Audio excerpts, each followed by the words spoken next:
cool would it be to have an Airbnb experience tied to your listing? When you have the capacity to create additional income, it doesn't become a discussion about my occupancy rates. This is the answer, period. I understand. Coach, does your course come with a strategy on how you locate those homeowners to email them that have properties for rent? Right now I do Zillow and, Craigslist, the same thing everybody else does. Is that what you're doing? That's what I'm doing, using. Yeah, and really the sites we use are different, but the method is the same. But I think the difference becomes not so much the websites used, but the message that you give, right? Because because this is essentially sort of a blind contact, right? And the reason the message becomes so important in this case is because you've got to show them the value in the message before they show interest in giving you a call back or an email back. So that's why the script becomes so important, because it positions you, it gives them everything they need to know, the key points of discussion in your offer. And if they're interested, then, in my football analogy, they're on the 20-yard line, right? So we've just got to get them across the goal line at that point. Your course, I'm assuming is talking about small landlords, smaller units, right? And buying 4 and 5 of them off that landlord, correct? Not a major 180 unit apartment complex. That's not what that course is, correct? I'm just assuming. We work with investors that own multifamily properties, and I think the key thing here is, right, what we understand about any homeowner or investor that owns properties, that their inefficiencies is called a vacancy. So the message really doesn't change whether you have 180 units or 1 unit. Okay, and you're just going by the pictures you see on the website, Coach, when you're seeing those homes, because of course you want something that's, ideal for both parties and your guests. You're going to Airbnb it, right? So, you're just going by what you see, because it's amazing that you buy so many properties around the country and you never physically been there. That is amazing to me that you can do that. I'm serious. I'm blown away on that part, Right. And well, let me correct the record. We don't purchase at all. These are all rentals. Rentals.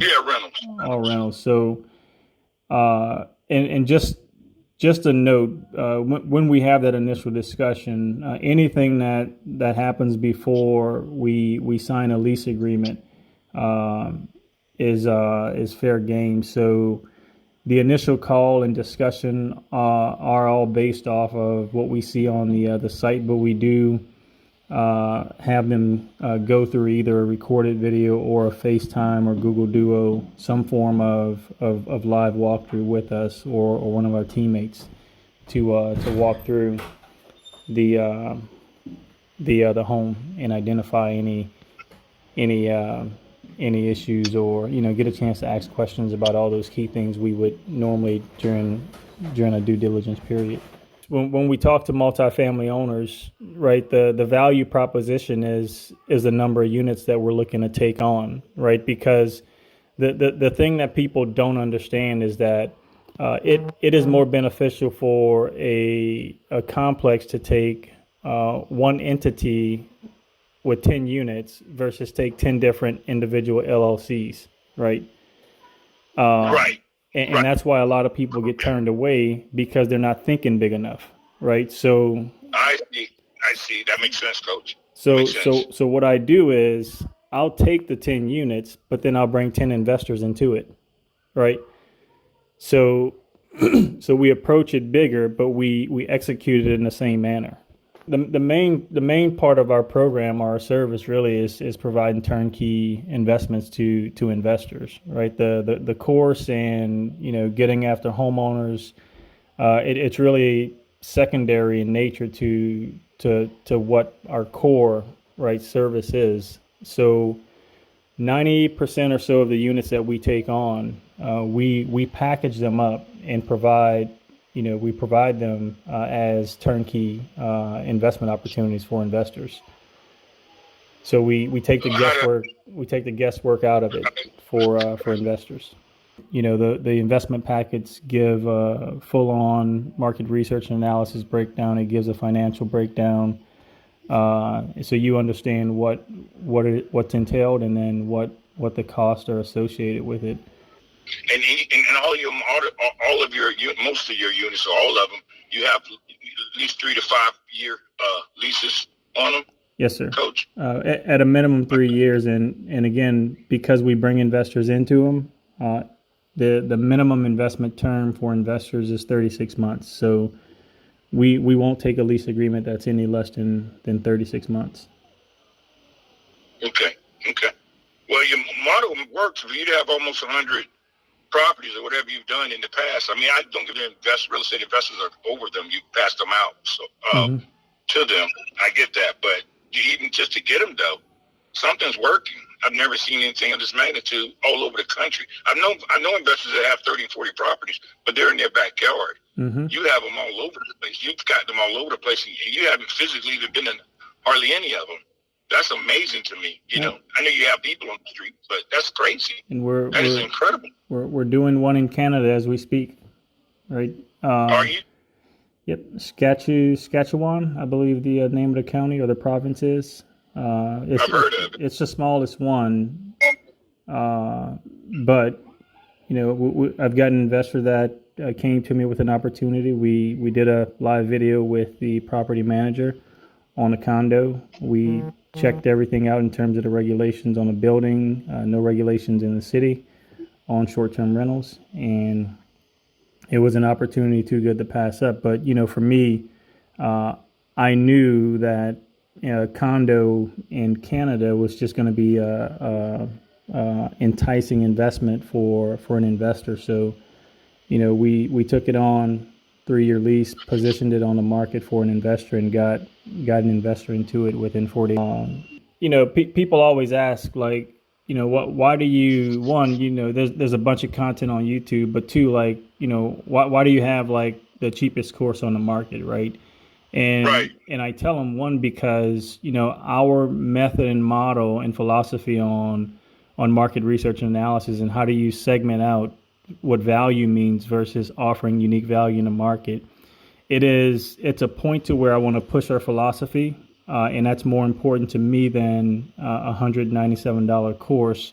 The second part of that is it's not our bread and butter, right? Our core service is providing turnkey investments for investors. That's the income driver. So the course becomes a method of pushing the philosophy. The turnkey becomes, a method of, hey, at some point, right, we all reach a capacity with our 1,440 minutes in a day, and where we can have convenience in a profitable investment, we'll find the right investors to invest in the programs. Yes, and you've got a wealth of experience building teams, and I'll tell you, this is no different. The difference here becomes what we do and how we position housekeepers, right, to become essentially mini managers, mini property managers. What that entails is paying them to what's worth their time. And here's another thing that people miss, right? If you go out to hire a housekeeper and they say, hey, based on the property size, right, we're going to charge you $120, but you're thinking about more than just a cleaning service, right? So you're going to be looking to offer them a price based on what you're going to ask them to do. So when a housekeeper comes back and says, hey, we're going to charge $125, then I say, I want to offer you $150, and we're just going to ask you to do a few more things, right? That involves sort of being the center of gravity. So if the grass isn't cut, I don't expect you to cut it, but I expect you to call, the lawn guy and tell him get his butt over there, right? If light bulb needs to be changed, right, go to Walmart and change it. Don't that, we have a light bulb problem, right? Go fix it. So we asked them to do a few more things, but we pay them above what everybody else is paying, and that's how we ensure we're getting quality service. Because at the end of the day, tell me somebody who isn't going to work better for somebody that's paying them more and doing almost the same work. Right.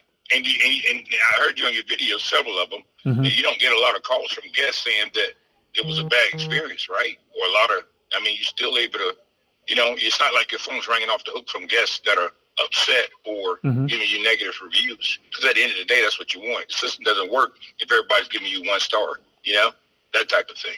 Yes, sir. Yep, you're spot on. I'll tell you something. I've got an Airbnb next door to me that I never visit. Right. Are you serious? I put it in the system as if it were 100 miles away from me. I refuse to go over there. And my wife, she always asks, well, why don't you just go next door and take care of it? Because it gets us away from the process, right? This is a systems and process based business. And that's why I'm not a huge fan of investing in my backyard, because it ties us too close to the problem, which, wants us to put our hands on it. But, like I tell all my students, right, the franchise owner of, 6 McDonald's isn't concerned about, the guest that's giving the manager a hard time at the store in Philly, right? Right. He's not. What systems and processes are in place to one, mitigate it, and then 2, to solve it, right? And you've just got to treat everything the same way. So the further you are away from the problems, the better you are in terms of aligning your systems and processes with it to resolve it. Yeah, you see what I'm saying? Because you got to know what you're getting. Like you talking about those units in Jacksonville, I know about Orlando and Kissimmee and all the outlying territory. I live here all my life, so I know essentially people they want to go to the theme parks and the beaches. I just thought that's a no-brainer. Jacksonville, they have other interests, maybe the military base or things of that nature, that type of thing. So your model, I'm assuming it hits all those buckets, right? It does. So the thing that I'll tell you that's important here, right?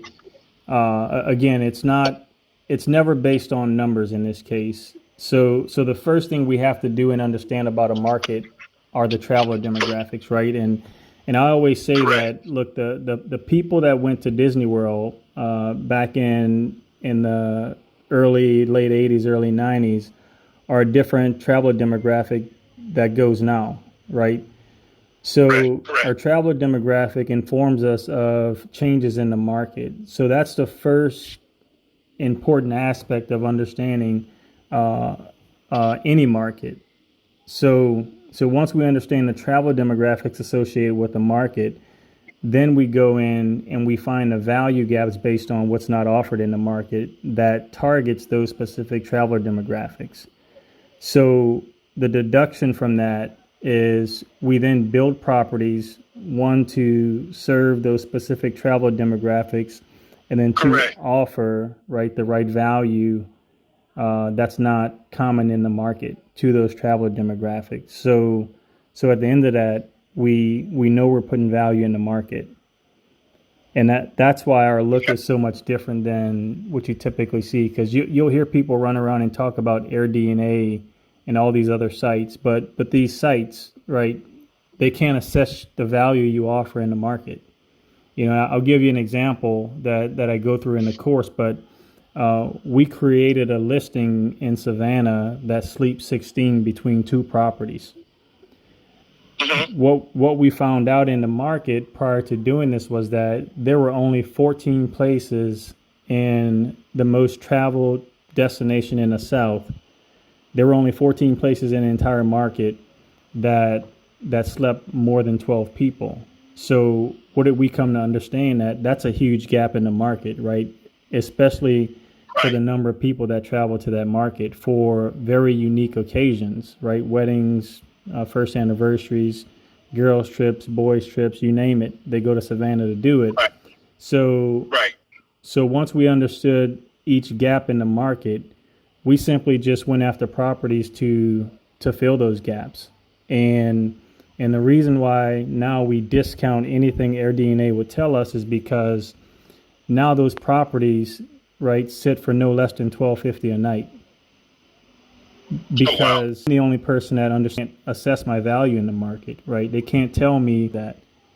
So yes, the site does have, some value in terms of metrics and initial numbers, but the way we look at markets and we do our assessments, it invalidates everything AirDNA would be worth, right?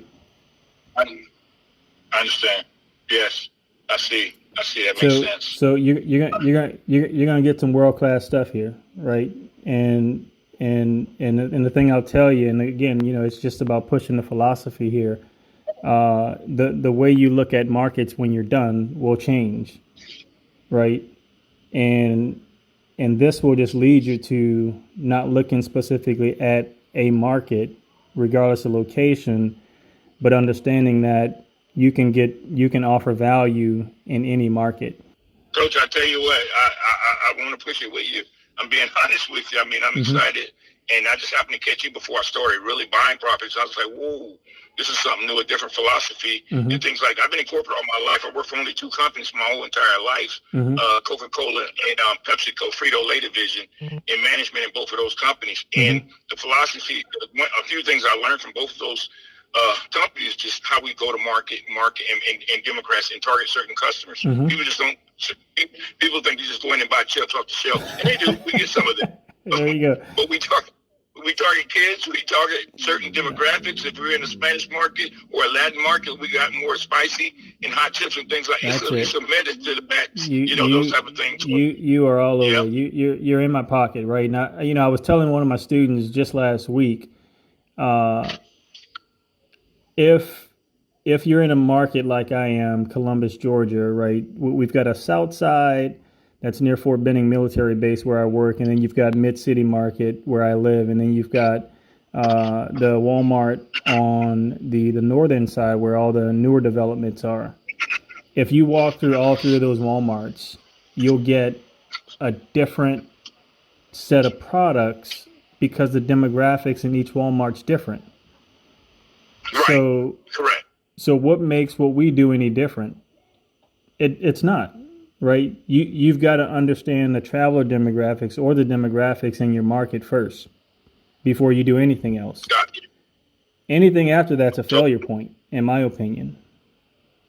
Right? Gotcha. You understand that just based on your experience and what you were just saying about the chips and targeting different demographics of folks, but it's no different here. So I think conceptually you'll get it, and you'll look at markets and be able to segment out what's important. That's why I'm so interested in your business model and the course itself. I was just trying to, if you want me to be totally blunt and honest with you, I was like, where's the gimmick? Because your course is so cheap. I'm like, it's got to be a gimmick. It's a gimmick. He ain't giving you nothing. He's saying one thing, and then when you get the course, there's nothing. There's nothing to it but just a few videos on it or something like that. That's what I was. I'm not trying to insult you. No. I get it. But to be honest with you, right? That's why I've talked to everybody that's purchased the course, right? Because people do have questions, and we typically see courses priced at $1,000 or better, which is fine again. But our end state's different. Going to make a living here off of a course. We're looking to push a philosophy, right? That'll change the dynamics of the way people think about investing. Text turnkey to 202-239-9731 or visit yourspacestr.com and schedule a free 15-minute consultation to discover if turnkey Airbnb investments are right for you.